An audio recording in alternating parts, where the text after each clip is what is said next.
निर्जास लिखा आगम में, दीक्षा निर्जा नहीं लिखा।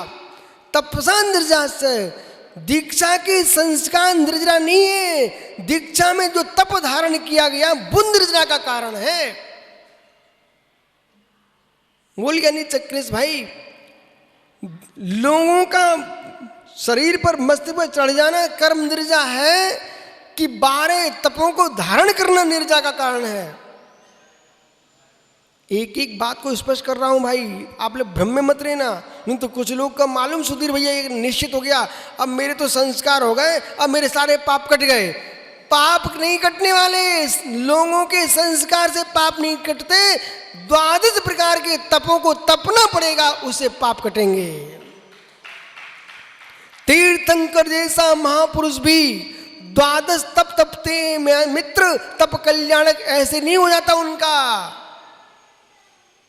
इसलिए जिनके भी मखमली बिछाने के परिणाम चल रहे हो, कालीन बिछाने के परिणाम चल रहे हो, वे पहले देख लो अंदर मल तो नहीं भरा।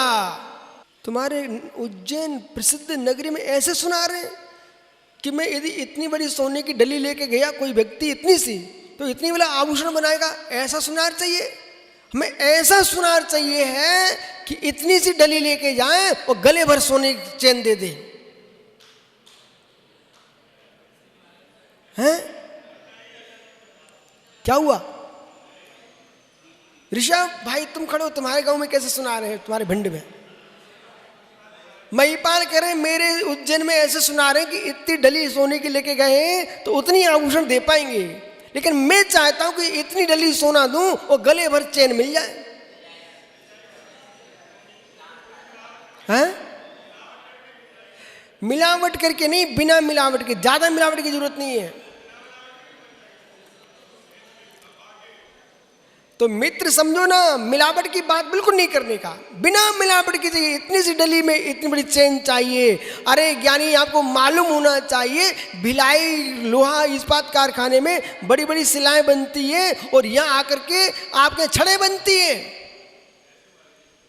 ऐसे ही भले सोने की डली हो, एक पर गला करके, तपा करके, पीट करके उसको लंबा किया जा सकता नहीं, किया जा सकता है, उसकी लड़ियां बनाई जा सकती नहीं बनाई जा सकती है? महिपाल जी भैया बोलो, बन सकती हैं? तो क्यों तुम उज्जैन को बदनाम कर रहे हो? तुम्हारे उज्जैन में ऐसे सुनकार नहीं है कि एक डली से चेन बना दे लंबी, बन सकती है? तो बस ज्ञानी, यही मैं कह रहा हूं, जिनवाणी भगवान जिनेंद्र देव ने एक डली के रूप में दी है, उसको पीट करके इतना बड़ा कर लो कि पूरे कंठ में चेन बन जाए, लेकिन मिलावट नहीं होना चाहिए। आगम का विस्तार करना आना चाहिए, पर आगम का नाश करना नहीं आना चाहिए।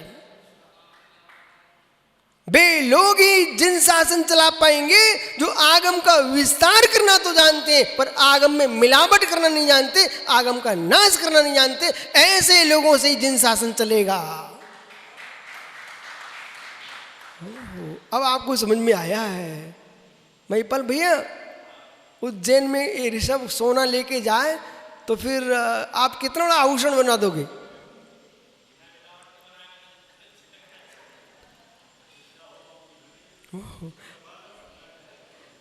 तपाना पड़ता है, तपाना पड़ता है, तब लंबी, मालूम, तपाना पड़ता है। अरे तुम सोने की बात कर रहे हो, एक लोहे की छड़ी भी इतनी ले सके जाओ तो लोहार जो ना तपा करके ठोक ठाक करके इतनी लंबा हंसिया बना के दे देते आपको।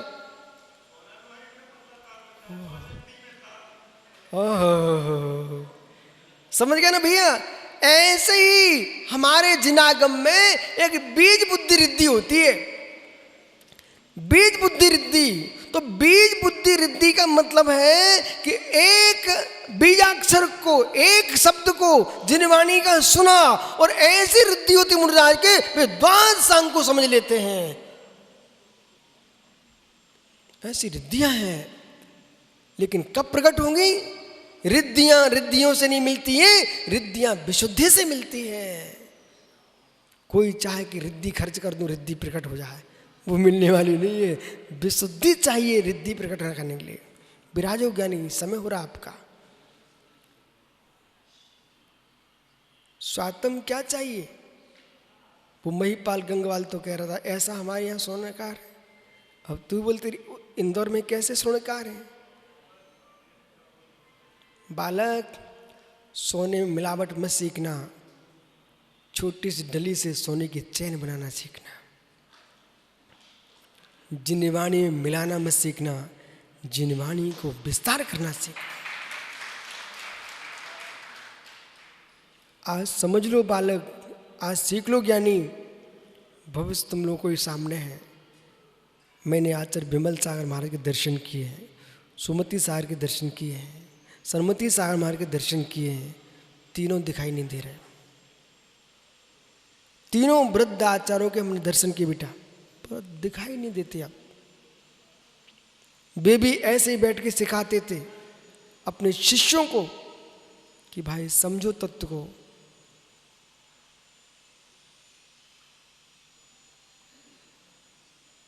सोनागिर में मेला लगा रहता था, जहाँ आचार्य सुमति सागर विमल सागर विराजमान थे। औरंगाबाद महाराष्ट्र में मैंने देखा आचार्य सरमती सागर विराजमान थे, मेला लगा हुआ था। इसलिए जब इन आचार्यों के मेले देखे हैं, फिर वर्धमान महावीर का कितना बड़ा मेला होगा। इसी मधुबन में मेला लगा रहता था, और जिस दिन समाधि का समय आया था जब विमल सागर महाराज जी का, उन्होंने 3 दिन पहले घोषणा कर दी थी कि अमुक तारीख को मधुबन में पैर रखने को नहीं मिलेगा। पूछो मधुबन वालों से। सुधीर बोला था, आचार्य महाराज बेटा स्वयं बोल दिए थे 3 दिन पहले कि 3 दिन में कि अमुक दिन जो है ना मधुबन में पैर रखने को स्थान नहीं मिलेगा, इतनी भीड़ आएगी। गुरु महाराज ने अपनी समाधि का संकेत पहले ही कर दिया था।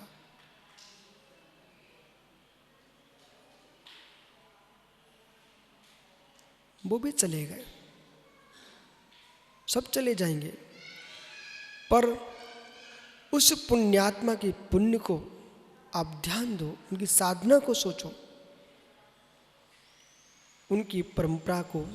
यह सब साधु करते दिख रहे बेटा। भविष्य में जब तक पंचम काल की अंतिम श्वास न निकल जाए, तब तक तुम निर्गंत मुनियों के हाथ में भगवान महावीर का शासन है।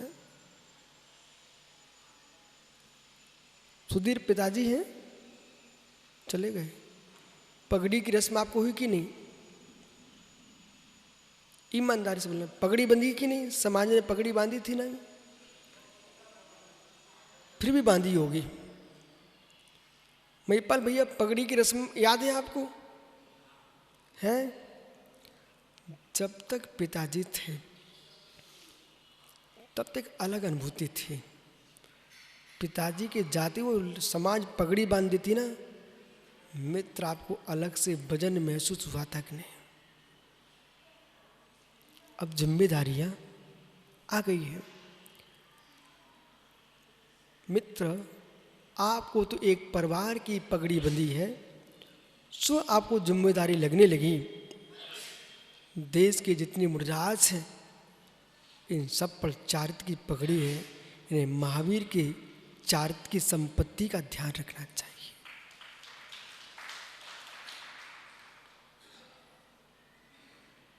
हाँ, विनोद का समय प्रणुष सागर दीर्घ नहीं है। गंभीरता में सोचोगे तो पूरे भगवान महावीर, उनकी आचार्य परंपरा लिखी रखी हुई है। भगवान महावीर, उनकी आचार्य परंपरा हमारे आचार्यों ने कैसे संभाल के रखा है। ज्ञानियों, आप लोगों को इस स्रोत का अभ्यास करके इस अखंड भारत देश को, आप तो एक सोचो कि भारत मात्र काश्मीर से कन्याकुमारी तक नहीं, बृहद भारत जो पुराणों में वर्णित है, आगमों में वर्णित है, उस भारत की कल्पना करो। हमारा अखंड भारत, बृहद भारत, जिसमें जिन शासन जयवंत था वो जयवंत हो, जयवंत रहेगा, ऐसा भाव बनाओ। बृहद भारत, महापुराण में भारत, पद्म पुराण में भारत, 18 पुराणों में भारत, ऐसे बृहद भारत की बात करो, तुम कहाँ कश्मीर से कन्याकुमारी तक सिमट गए हो। बृहद भारत की बात करने के फिर तुम निर्णय करो, ऐसा भारत का कौन सा प्रदेश था, कौन सी पर्वत की चोटी थी जहां पर योगियों ने साधना न की हो और नृगंत मुनियों ने आराधना न की हो। और मित्र, हर पर्वत की चोटी चोटी पर देश का कौन सा ऐसा पर्वत है जहां जैन प्रतिमाएं आज भी दिखाई न देती हो।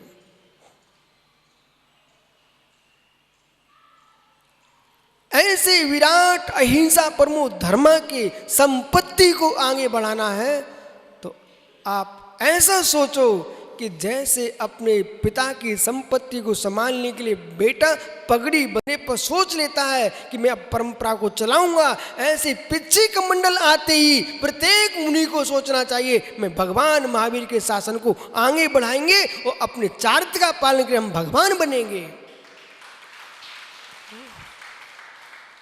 विराजो ज्ञानी, देश में अखंडता की सूचना फैलाना, देश में अखंडता की सूचना फैलाना। भगवान महावीर स्वामी ने ये नहीं सिखाया कि कोई भोजन कर रहा है उसे थाली उठा लाओ।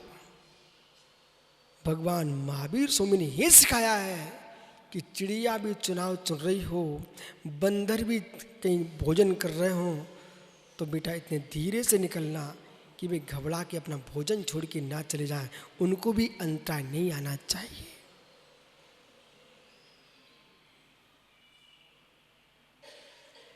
दुनिया के देवों में इतने ही अंतर है,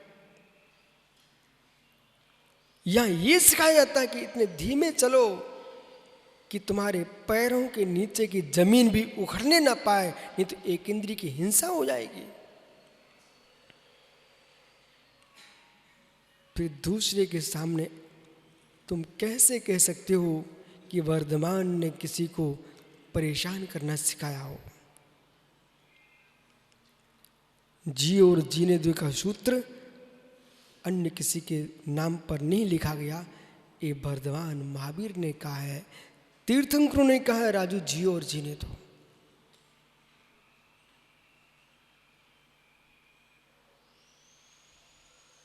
तुम्हारे चलते चलते मालूम आपको लगता महाराजों को हम तो अपना जीवन जी रहे हैं, आप अपना ही जीवन नहीं जी रहे हो। चंदन का वृक्ष अपना जीवन जीता है, पर आपको मालूम कितने लोगों के संताप को दूर करता है,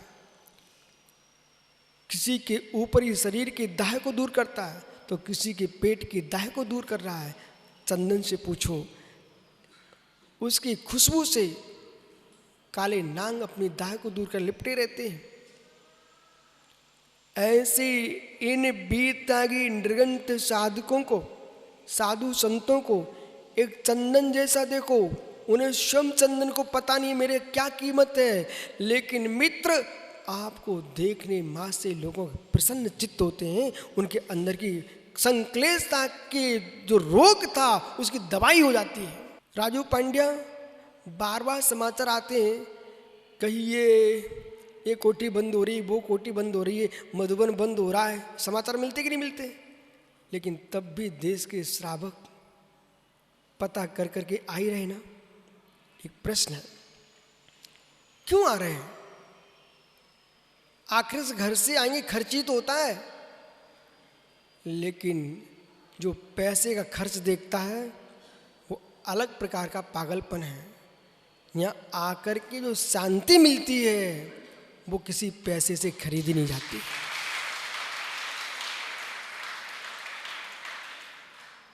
पैसे से नहीं खरीदी जा सकती। ऐसे ही मुनिराजों के दर्शन करने के लिए सावक आते हैं, बोले जैसा मनुष्य मैं हूं ऐसे तो मनुष्य ही है, फर्क क्या है? सामान्य व्यक्ति कपड़े पहने, इन्होंने कपड़े खोल दिए, तो इनके लिए दर्शन करने के लिए भीड़ जुड़ रही है, क्या लाभ इनसे? मित्र, विषय समझो। जो मिट्टी जमीन में थी वो भी मिट्टी है, मटका बन गई वो भी मिट्टी है, लेकिन जमीन की मिट्टी के पानी में तो कोई गिलास लगा के नहीं आ रहा है, पर मटके के नीचे सब गिलास लगाते। बोले क्यों? ठंडा पानी। अरे मित्र, मटके की कीमत बढ़ गई, सिर पर पहुंच गया, कलश बन गया। ऐसा क्यों? क्योंकि मिट्टी तप गई है तो पानी ठंडा देने लगी है।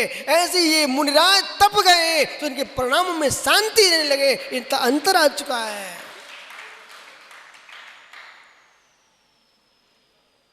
देखो वो बाबा जी ने, दादाजी 3-4 दिन से मैं लगातार देख रहा हूँ, शांति से बैठे बैठे प्रवचन सुनते रहते हैं। अब उनसे कोई प्रश्न कर दे, बोले तुम कहाँ नंगे बच्चों के पास आके बैठे हो? मित्र, जिसको अश्रद्धान था वो महावीर को भी नंगे कहते थे, और जिनको श्रद्धान था वे 8 वर्ष के मुनिराज को भी भगवान महावीर की मुद्रा कहते हैं।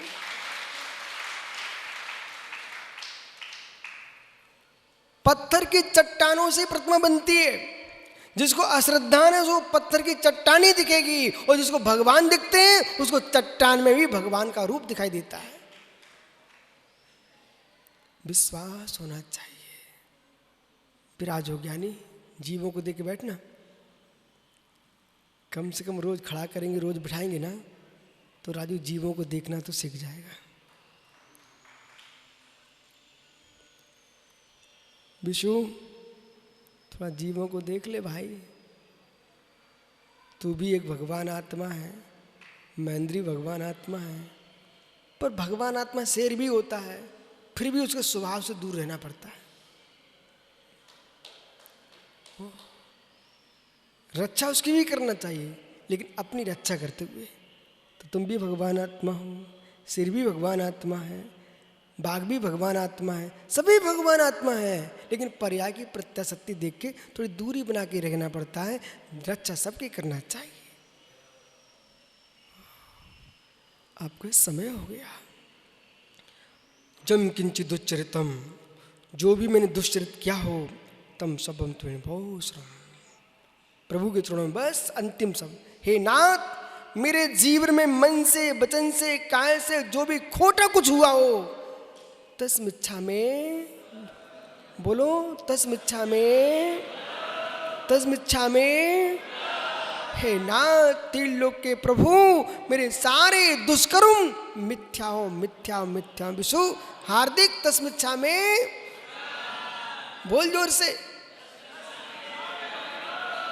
सामायम तो तबीयम, मन वचन काया से मैं सामाय करता हूं, करें सबम निरायारम, संपूर्ण प्रकार से निर्विकल्प होकर के, त्रिविध प्रकार से पापों को छोड़ करके और मन वचन को एकाग्रता पूर्वक सामायम, मैं सामायिक को प्राप्त होता हूँ। सामायिक को प्राप्त हो मतलब सभी जगत के चेतन अचेतन द्रव्यों के प्रति मैं साम्य भाव को प्राप्त होता हूँ।